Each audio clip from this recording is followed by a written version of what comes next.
All right, guys, welcome back to the Coffee Club Monologues, episode 99.7 and part 3 of 3 of the monologues for the podcast. I hope you guys have enjoyed the last 2 episodes. I know I have, and weirdly, this was actually, I think this was my idea that just kind of came to me one day. We were talking when we were in a pair, and I was probably the least likely to suggest that, as you could probably guess for yourselves. That's I'm probably the least likely to be able to spiel for 30 minutes on my own. But here we are, so we'll just get stuck into it. 99.7 coming from my house in New Zealand still. And to get us started, actually, just quickly, I, seeing as it's been 3 weeks, have a bean shout out from some Coffee Club fans in Eugene, and they gave me these at pre, and they've come all the way to New Zealand because I came straight here. And these are from Thomas, Madeline, and Claire in Seattle. Age demographic 25 to 29. Thanks for that.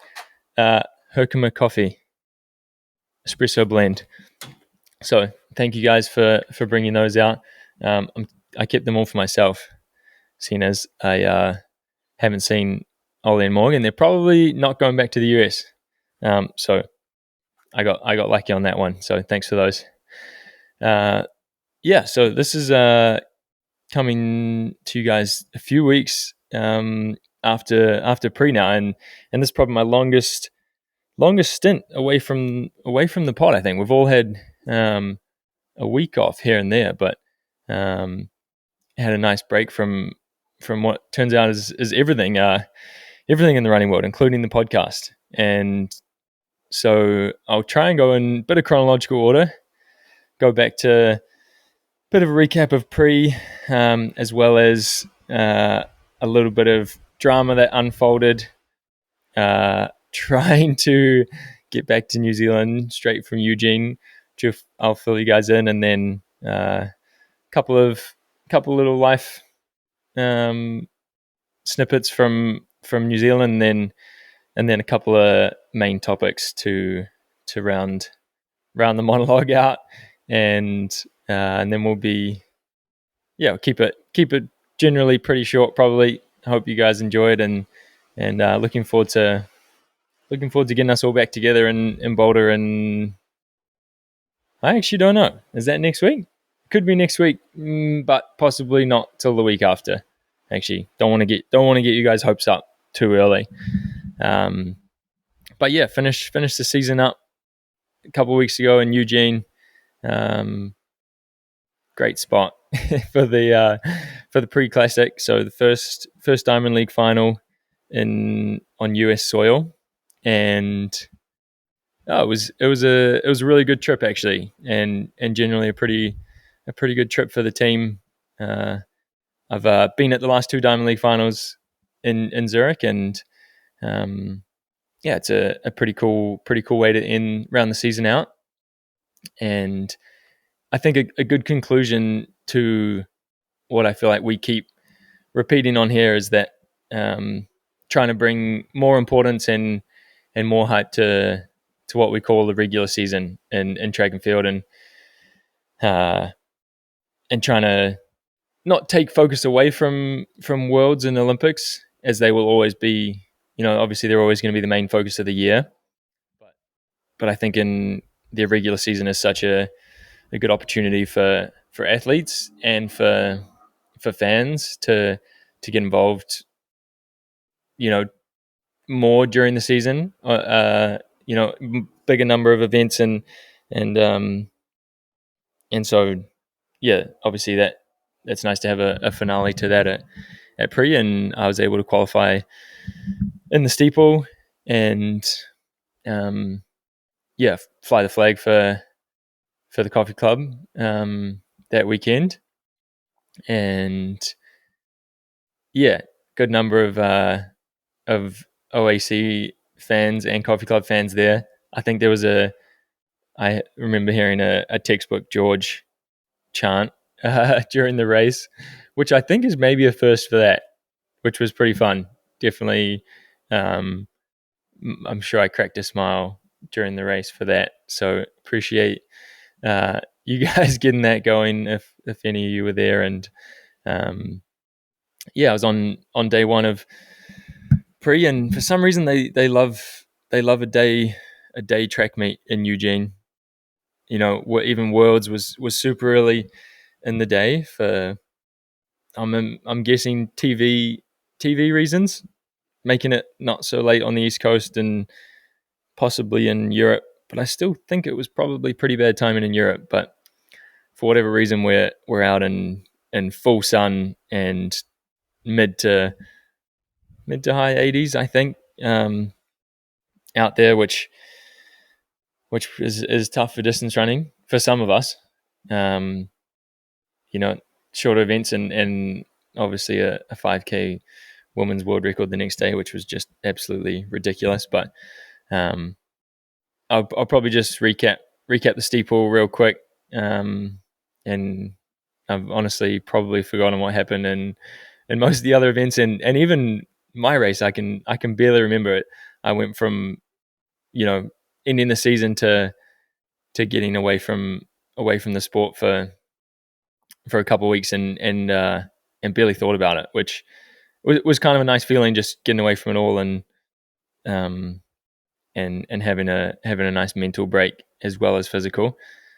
But I try and go back in my memories, but Gurma was never entered, and El Bakali scratched a couple of days, or maybe just the day before the race. So felt like Monaco again, where for a minute or two there, it felt wide open. You know, from there was only one guy entered that finished in front of me at Worlds, and I thought there was really a chance to race for the win. Which obviously I'm always going into it thinking that, but gets more realistic when the world record holder and multiple world champ and Olympic champ are not in the race. And yeah, so went into it pretty confident that I could have a pretty good one. Things went pretty smoothly the week after Fifth Ave. Came off that mile pretty well, and was ready to rip one last steeple for the season of the year, and got into it. We're in a might be I wonder if anyone's ever steepled in a cat before. That might be a first, but it was bloody sunny and bright, and I didn't want to have to squint running up to a barrier, so I went hat for the second time in a week after wearing one in the rain at Fifth Ave. So that was pretty funny. But yeah, just got out there and went normal mid to back of the pack, and I think they were trying to pace at 8 minutes, which obviously no one in the field had run, so that sounded a bit ambitious.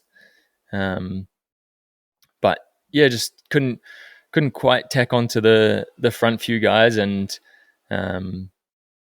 as it goes, got a bit far back, kind of mid race, but knew there was always a chance to pick people up towards the end. And yeah, so it was that guy from the Monaco Diamond League who took off and won that pretty convincingly. Made what looked like a pretty similar move here, Simon Koech from Kenya, and he was, I think I'd passed him in the last straight at Worlds. I think he was 7th at World Champs, but he ran away with it pretty convincingly, and I was able to have a pretty good last lap as I try and do to pick up third in the Diamond League final and run 8:14 again, or maybe for the first time, but similar to what I ran at Worlds. And yeah, definitely not unhappy with it. So yeah, nice way to end the season, picking up that place. And yeah, I think kind of going into it, yeah, obviously I wanted to try and race for the win, but I also just wanted to solidify a really good world ranking for the end of the season, and I think just kind of represents a consistent year. And I'm always advocating to make the world rankings even more important than they've, obviously they are for qualifying, but even for fans and for people following the sport, I think it's just such an easy way to, and a better way than season's best / personal best. The general fan can struggle to know what a time actually means for a season best or a personal best. Like, is that good?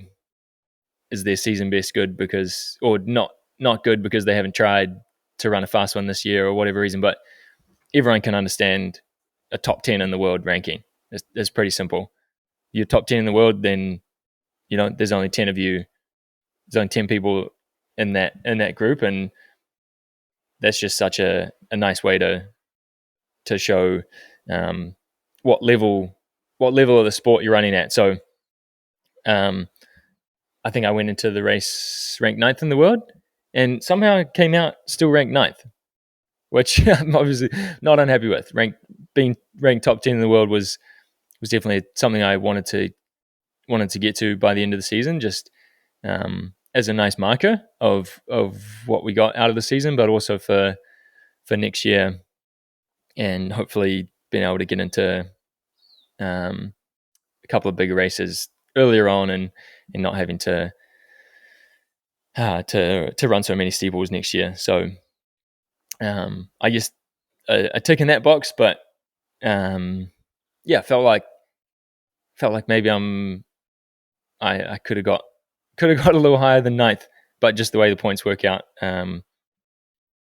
my third place score and was a 4th or 5th in Monaco, I think, and just a bit lower than some of those guys ahead of me. But that was a just nice thing to get out of the end of the season, and just putting the last kind of check mark on a pretty successful first season of steeplechasing, and so that was the race, and I'd actually booked a flight back to New Zealand the night of the race.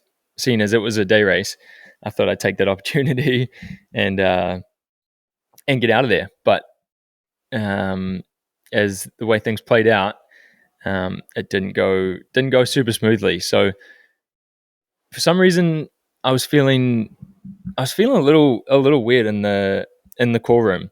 Right before the race, I was like a couple of times where you stand under the Hayward Field, kind of the call room is below the stands, and that super nice like indoor track part of the stadium. Probably seen photos where it's all green and you can do a couple of strides down there.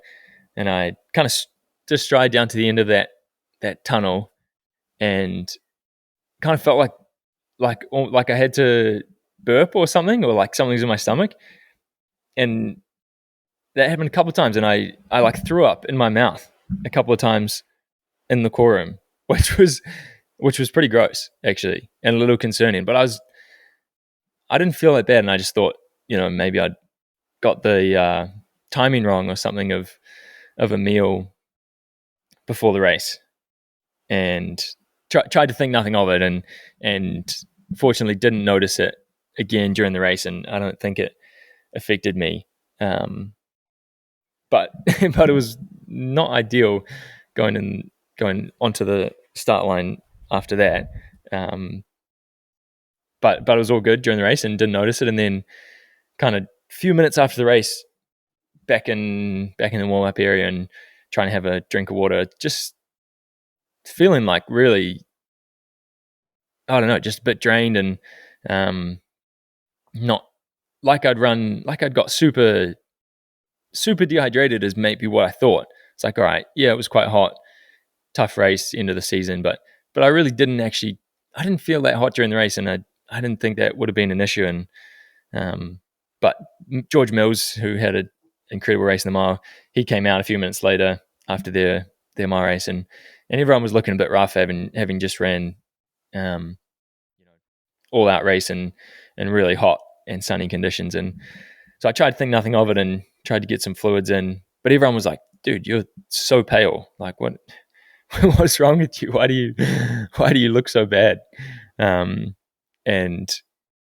yeah, I had no appetite and wasn't even really drinking that much, and just feeling real shit for some reason.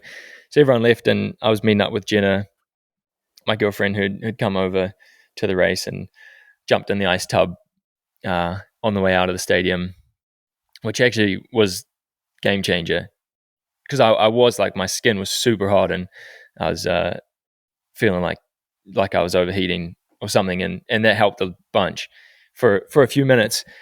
And so we had a couple of hours to get to the airport, went back to the hotel, got packed up, and I just started feeling worse and worse.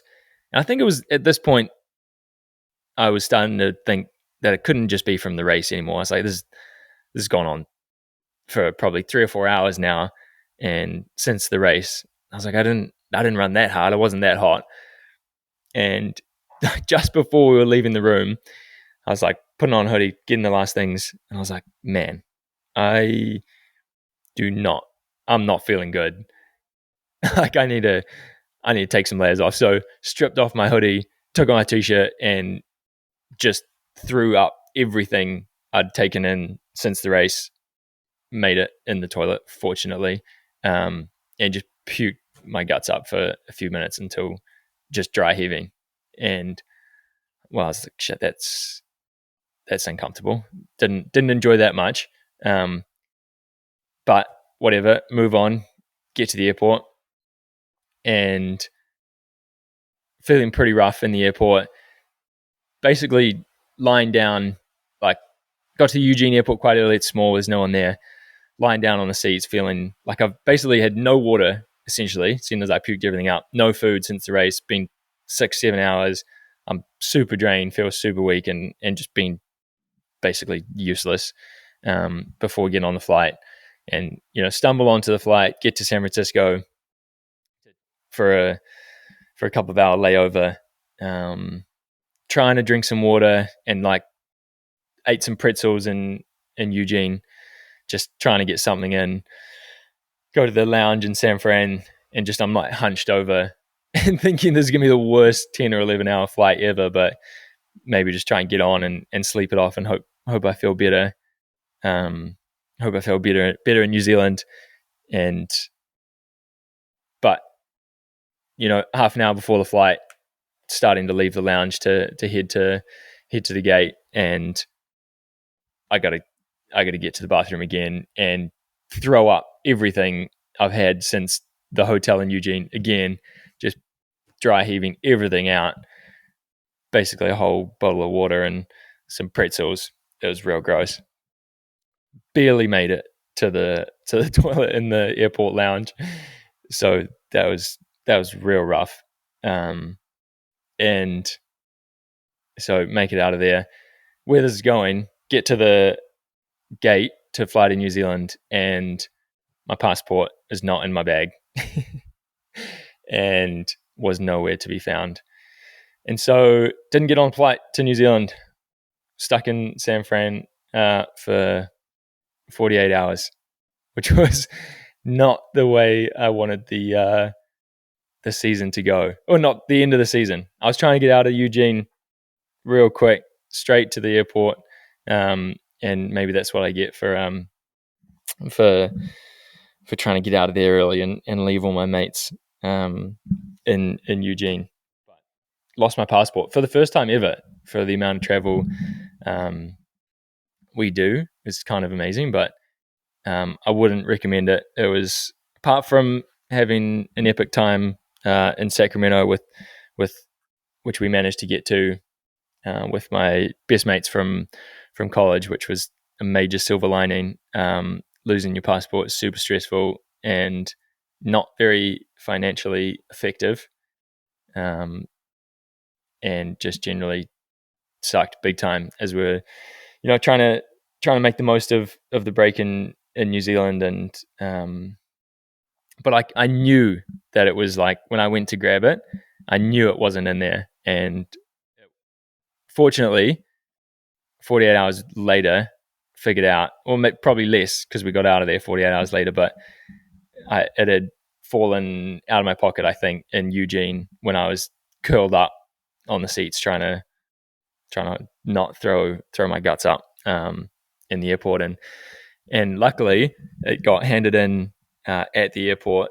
And got to give a couple of shout outs here to legends for getting my passport to San Francisco. Hamish Kerr, New Zealand high jumper, and good mate.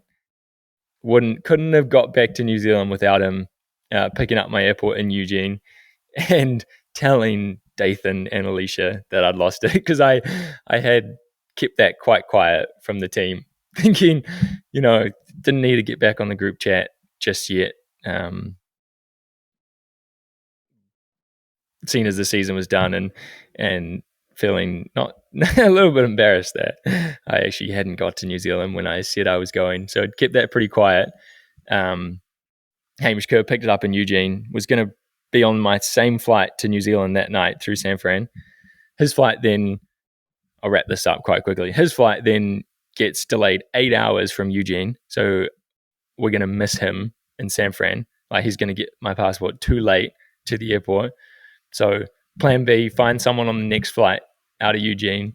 And he luckily finds Curtis Marshall, Australian pole vault bronze medalist. So he finds him, and the legend he is, Curtis brought my passport to San Francisco for me, handed it to Jenna through security at the gate, and she came back out and gave it to me. And I managed to get to New Zealand 48 hours later, which was honestly a bloody miracle. I can't even begin to think about what I would have had to done. What I would have had to do without a passport, mostly in the fact that I would have had to get either an urgent one or an emergency passport if it never showed up, and my US visa is in there, and the US being what it is, not very kind about replacing that, and it would have essentially had to apply for a new visa, interview process, pay the fee again, go to Auckland, go to an embassy. Man, I don't even want to know how much time that would have taken, what that would have cost. Definitely a lesson in how to keep your passport on you, especially when you feel like shit and you're not thinking straight. So that'll be the last time I touch wood. Last time I try and just keep my passport in my pocket in that kind of situation. Should have given it to Jen to look after. But that was my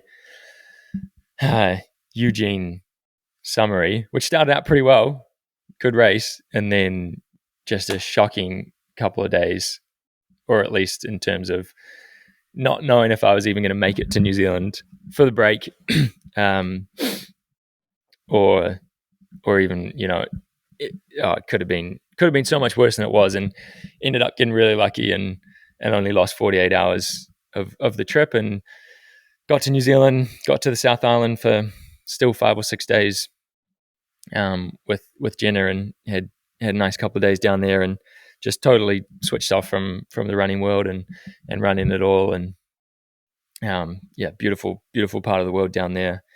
And then have been at home, mum and dad's place for the next week or so, and I've got another week in New Zealand still before heading back to Boulder, getting back into it. So that's things have been pretty nice here. A few introducing Jenna to a few more things on the farm. It's currently lambing/calving season in New Zealand. So lambing in the spring, when it into winter and the grass starts to grow, which is a pretty crazy time on the farm. Heaps of newborn lambs and calves and all sorts of crazy shit happens basically when heaps of animals are given birth out in the paddock, and so she's been able to feed a couple of lambs and a calf that get kind of rescued from the paddock in situations where the mum, for whatever reason, can't look after a few lambs, and then they get brought to the house, and we feed them until they can get on grass, which is pretty funny. Just mixing up milk powder and feeding that to tiny lambs, and they're pretty cute, and but they don't always all make it, and so it's quite an eye-opening couple of days for Jenna, which was cool to share with her, and bit more of what life is like in New Zealand, and we planted a ton of trees for a few days. We do a big planting kind of thing that Dad's got going on the farm. We kind of plant hundreds of trees, maybe thousands every year, in spots where we're not grazing, and help reduce my carbon footprint as well, for the year of how much flying I'm doing. So doing a bit of good out there as well, and so got pretty sore from doing that, and just been playing tennis and bunch of random activities out here. So that's kind of what's been going on since the race, and then a few more days here before heading back in time for the gala. 2 weeks today, I believe. It's countdown's on. We got big plans, so we'll continue to update for the next couple of weeks. But getting into a couple of other points before I've used up heaps of time. Sorry, I hope that wasn't boring, but get into kind of a couple of things before I let you go. And so a couple of things that I want to talk about. First of all, I just want to take the opportunity without Ollie and Morgan here to say like a big shout out and a big thank you to those guys for the last 99 point whatever episodes. I think the Coffee Club, hopefully for each of us, has been a pretty incredible outlet and has allowed us to reach a ton of new fans, and hopefully brought a lot of joy to people in the sport. And it's definitely been awesome place for me to be able to share a few more things than I normally would, as I'm not super good at that already on socials and other things. So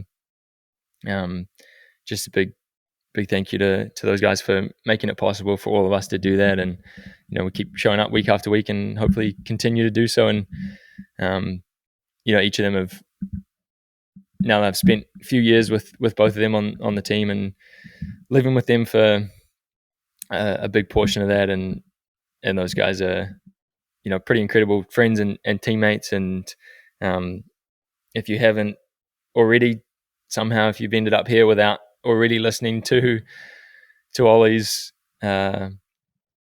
episode from last week, I highly suggest that you do so. Just incredible courage from Ollie to share that last week, and tough episode to follow up. So I'm not going to try and match what he was able to do for hopefully a lot of people last week. But I will say, sharing is one thing if you are going through some mental struggles like Ollie was, but equally if you're on the other side of that, which I feel like I was last year, being really close with Ollie and living with him and being on the team with him. I felt like I should have reached out earlier, or more. Should have made a bigger effort when, I did know he was struggling.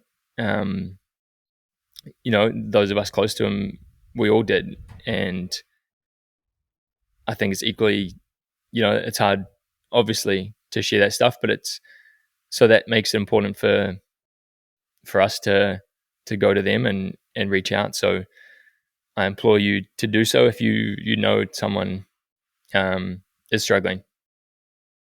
That's all I'll say on it. And yeah, just really proud of him for sharing that. Sorry.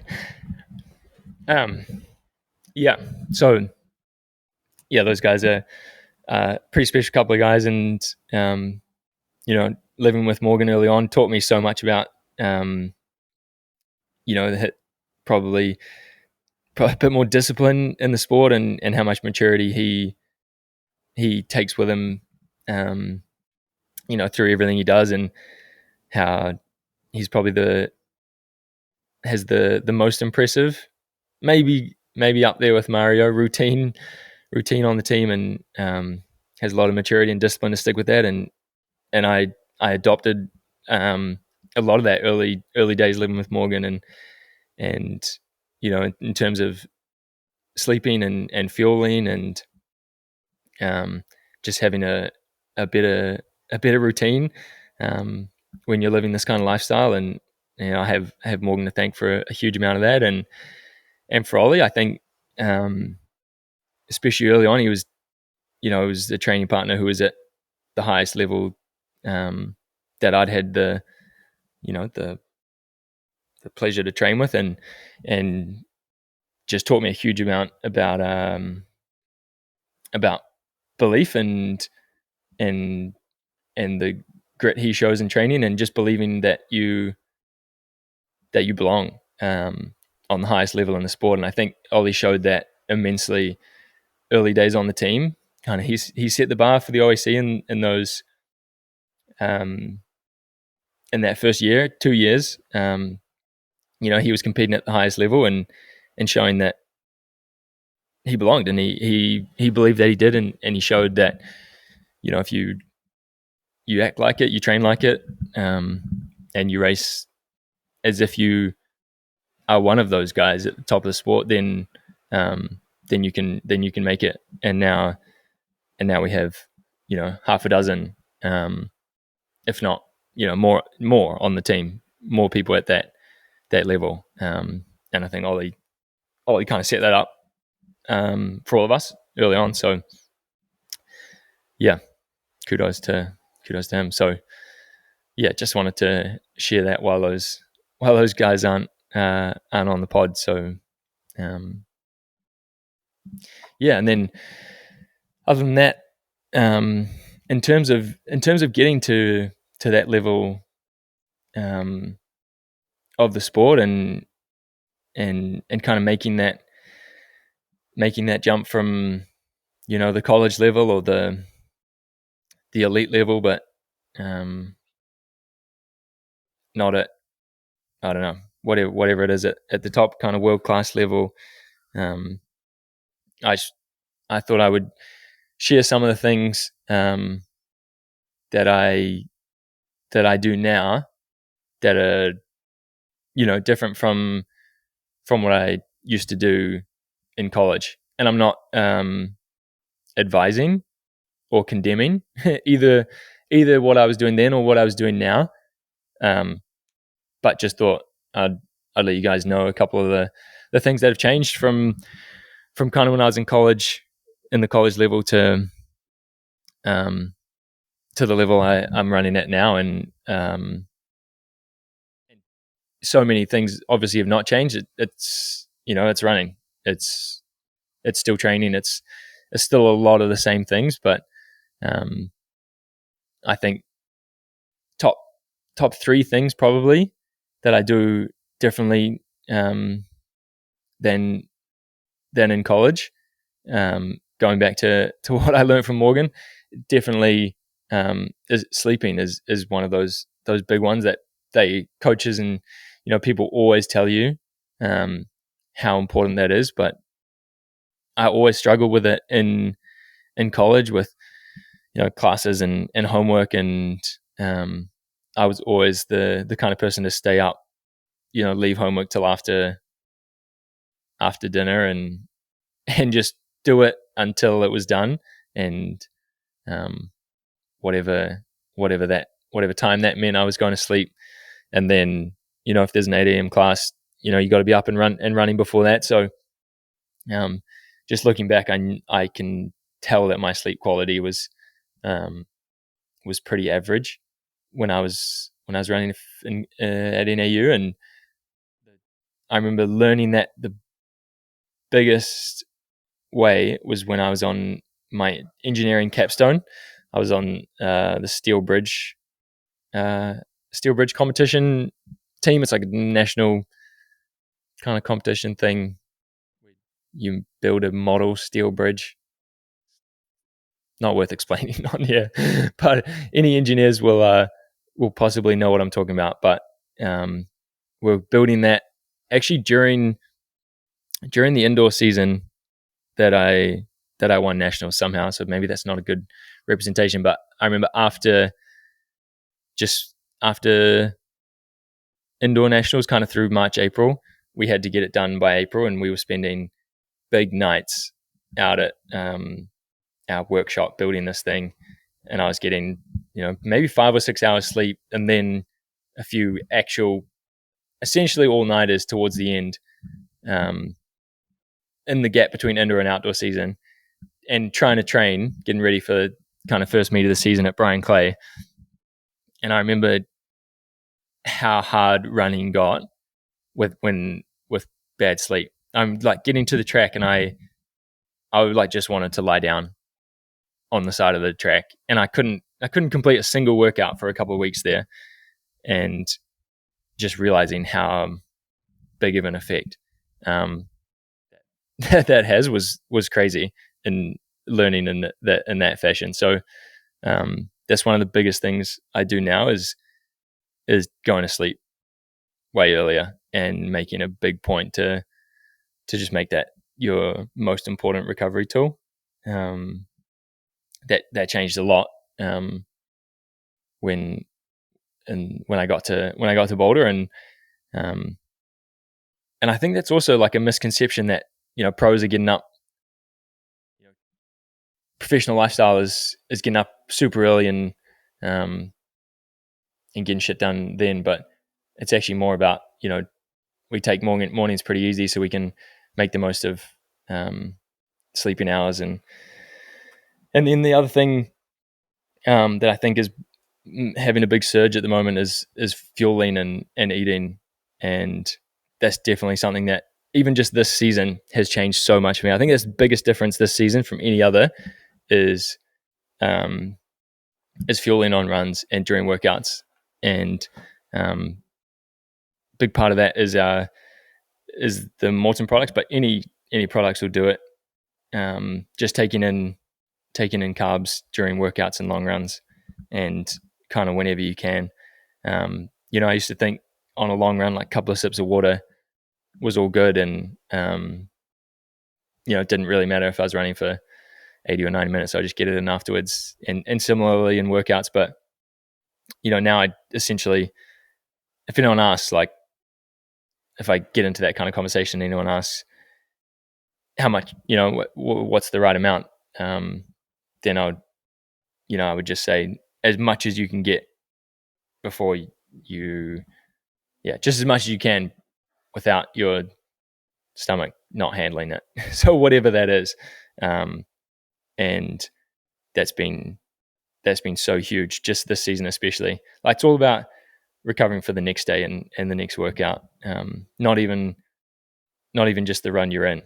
Like makes such a big difference for the double that afternoon, for the next day, just for the week and the month of training. And it's not any just given any one day. I would implore people to explore that in a big way if you haven't already, and that goes outside of training as well. I just try and eat way more than I used to, and I think that's just such an important piece of training at this level. And often that means if in a big training block, I learnt the strategy from Joe Clicker. A second dinner, if that's a fast food burger, then that's all good. That's what you got to do. If you need the extra calories, the extra carbs, whatever it is, it's so hard to eat too much. So those are just two big things that have allowed me to just train more and recovered so much better in the recent kind of year or two. And yeah, and probably the last thing is a little bit more running specific, and something I've kind of tried to be a student of the sport in the last few years, and make the most of learning about how the body moves running. As I was always the person essentially training the least at NAU, and I equally now I still probably run the least amount on the team total, just total running volume probably. I'm actually getting pretty close probably, especially with the use of the boost. But being a student of the sport in terms of learning how to make up the training deficit to other people, and I think outside of that, just be a more solid runner was kind of learning a bit about my own running efficiency, and this ties in with, we got a question about cadence and what that means, or how important we think that is, but I've made a big effort to continue to adapt my running and form, and try and get more efficient, so that you can either train at the highest level and still make the most of that fitness by being the most efficient, or if you have to train at a slightly lower level, then being the most efficient runner on the team that I am, but trying to and continuing to make an effort to improve that, then you can make those gains without having to run as much. And what I mean by that is making the most of essentially like tendon and stiffness in your running efficiency, where you can get stored energy back from that, instead of having to output it. And I used to get a little technical in a bit of my running history. I had obviously major lower leg issues and injuries in college and before that, and I used to run super high up on my toes, super high up on the outside, and just put a massive, essentially eccentric landing load through my post tibs and Achilles and shins, having to control that that on the way down, on every stride. And I couldn't train much, and I would get injured all the time. And so I continue to, and I've made just huge efforts to not be landing so high up on my toes. And that's just something that's worked for me. And just being, the flatter your foot lands, the faster you can get it back up off the ground, and you don't have to catch yourself on those tendons so much, and control that landing, which that combined with some strengthening further up has meant I basically never have sore calves or essentially any lower leg injuries anymore, which is pretty crazy. I'll touch wood again. But if anyone wants to hear more about that in a further episode or something, just DM me and I can explain it better. But those are probably the three things I would say have made, a big difference to getting me to the level where I'm at. And essentially those three things don't actually do anything other than allow me to train more and at a higher level, which at the end of the day, consistently training at a high level is what gets you improvements in the end anyway. So that's just a few snippets on kind of the belief system at the moment and what's working, and then I let Ritz deal with the rest of the rest of the training, and that's what we're going back for in a couple of weeks. I think I'm running every day this week, maybe except one, so kind of 6 to 7 miles a day mostly for the next week, and I haven't looked any further than that, but maybe back into some workouts by the end of October. And it's a fun time of year to be heading back for. And that's George's monologue. Thanks for listening. Hope you enjoyed the last 3 episodes. Something a bit different, and we'll all be back together as soon as we can. Cheers.